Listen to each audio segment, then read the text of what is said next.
Now, in this video, we will going to discuss about the roles of the technology forecasting. The purpose of a technology forecast is to aid in decision making. Suppose when the product has to be developed, has to be taken the decision to make the product, we need to have the forecasting what it is to be done. So what are the technological changes which are going to be considered, and what are the technological changes are happening in the global market. So based on that, we need to make the decision. So in that, this technology forecasting will going to help you. A forecast may be valuable if it leads to a more informed and possibly a better decision. The role of technology forecast is planning is as follows. Number one, identify the limits beyond which it is not possible to plan activities. So that means we need to have a proper boundary. So we need to create our own boundary so that within that boundary we will be able to work. So that means within that boundary we will going to plan those activities. Establish a feasible rate of progress so that the plan can be made to take full advantage of such rates.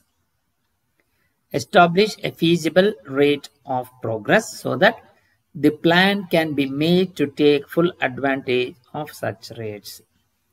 Describe the available alternatives and those which can be chosen from. So we should be able to have different alternatives in technological changes what we need to be considered. So available alternatives, we should be able to elaborate on what are all the alternatives which are available, so that we can choose from that particular alternative. Provide a reference standard for the plan. The plan can thus be compared with the forecast at any point in time to determine whether it can still be fulfilled or whether because of changes in the forecast it has to be changed. So that means we need to have one reference point. So that means provide a reference standard for the plan. We should have, once you develop the planning, so we will going to have a benchmark. So on that benchmark, we will going to fix it. So based on that, whether we can go above that or below that, So that because of changes in the forecast, it has to be changed. Indicate possibilities that might be achieved if desired. Furnish warning signals which can alert the decision maker regarding the impossibility to continue present activities. There are possibilities that they may be implementing some of the ideas. So once they have taken the decision to implement these ideas, and then in the forecast, if we are not able to achieve that, the decision, so that we can be able to have the warning signals so that we cannot continue further. So these are all the benefits. So that means the forecasting is we are going ahead of the activity so that we will be able to know well in advance whether it can be achievable or not. So then what are the elements of technology forecasting? There are 4 basic elements in a technology forecast that can be specified and are estimated. These include, so what are the main elements of the technology forecasting? One is the time, the other one is qualitative, and the other one is quantitative, and then the probability of occurrence. So these are the 4 elements. So the time period, the time element deals with resource-time relationship and may be stated generally or given precisely. So what are the basic requirement? Resource and time relationship, and may be stated generally or given precisely. So what are the time required for that total manufacturing or for the product development? The qualitative element attempts to identify the factors that are likely to change the activities or technology trends in areas of interest to the forecaster. So qualitative elements identify the factors that are likely to change the activities. So that means he should be able to identify the elements which will going to be, there may be a changes because due to the technological changes and the technology trends in areas of interest to the forecaster. The quantitative element attempts to measure quantitatively and assess the level of performance of various technologies. Quantitative element attempts to measure quantitatively. So that means in numbers, we will be able to achieve, whether we will be able to assess the level of performance of various technologies. The probability of occurrence is the element of probability of occurrence attempts to predict different alternatives and its confidence level, like as high or low. Then what are the technological change? It can be defined as an increase in the efficiency of a physical process, product, materials, machinery or equipment, which results in an increase in the output without an increase in the input. It can be defined as an increase in the efficiency of a physical process. That means what are the physical changes which will going to be takes on the product? On the product material, machinery or equipment. So machinery or equipment which is used to develop the product, which results in increase in the output. That means the output is increased without altering or without increase in the input. That means the input remains the same, but whereas continuously the output will be keep on changing. So that is the meaning of this. So that is why the efficiency will going to increase. So what is the efficiency? It is the ratio of output by input. So efficiency in physical process, product, materials, machinery or equipment. The following are a few examples related to technological change. The advantage, that is the advanced cutting tools that permits to produce more parts in an hour of work.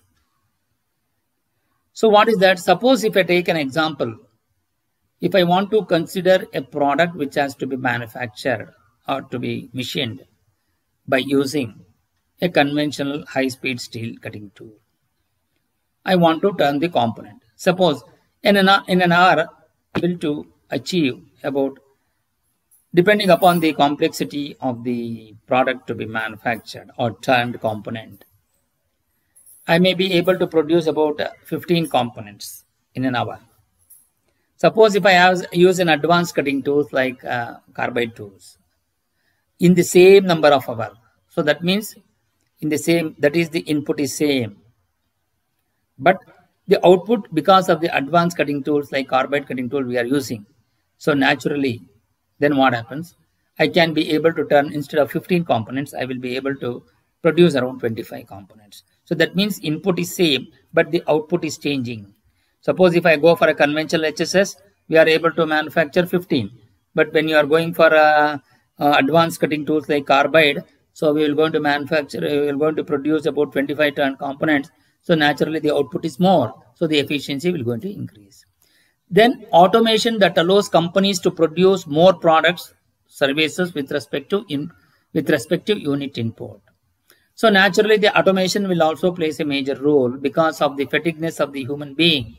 So if you have an automation, so that will definitely, it will going to help you in increasing the efficiency. So this is how the technological changes which will going to be takes place in the organization. So what are the impact of technology changes on the society? The next one. The change in technology impacts the environment, people, and the society as a whole. Technology has changed society throughout the history. So what are the technological changes? In the olden days, we have the conventional way of telephoning. But today, the technology has been changed very, very vast. Like we are just by sitting at a place, we can dial to so many places. So that means these are the technological changes which has been taking place. On one hand, technological changes tend to uplift society, while on the other hand, it threatens the development of society. That is also obvious. As we have the technological changes which are going to uplift, under the same time, there will be have an adverse effect on the society also. So the major effect of technological change on society are briefed as follows. What are the technological changes? Different products with different features and characteristics like superior in quality, free from pollution, safer, more comfortable, etc. enter into the market in a short span of life. Technological developments make life easy and improve the standard of living in the society. So because of the technological developments, it makes life easy and improve the standard of living. So the standard of living is increased in the society. Raising inequality due to wealth or income distribution has been a driver of social unrest, which has significant ramifications for the political arena. New technologies give way for opportunities related to jobs and trades. As the technological changes which is taking place, naturally jobs will going to be created and the trade. On the other hand, technologies related to automation replace human labors, increasing the unemployment in society. But that is also a converse of this, wherein if you have an automation, naturally the human labors will going to have an adverse effect. Therefore, thereby it will going to have an increase in unemployment in the society. Technology has changed the education system and learning methods to a great extent, thereby uplifting the learning interest and abilities of people and in turn eradicating illiteracy in the society. So today, the technology has been changing so much in the educational system, because we have in the olden days, we have the conventional machine of systems. Now today we have a lot of CNC machines. So that is one part of this, wherein you're going to have the skilled laborers are required, but at the same time, we will going to get the good quality product. And also the same thing, like when we have the olden days of blackboard teaching, today we have everything has been done by using the internet. So naturally, the people sitting at home, they can learn a lot of things. So thereby eradicating illiteracy in the society. So the last one is many technological changes tend to build relationships and bring people together. As the technological changes takes place, so naturally it will going to build a relationship between the people, and thereby they bring all the people together. So this is how we will going to be able to have the changes in the technology forecasting. So in our next video, we will going to discuss about the methods of technology forecasting. Thank you.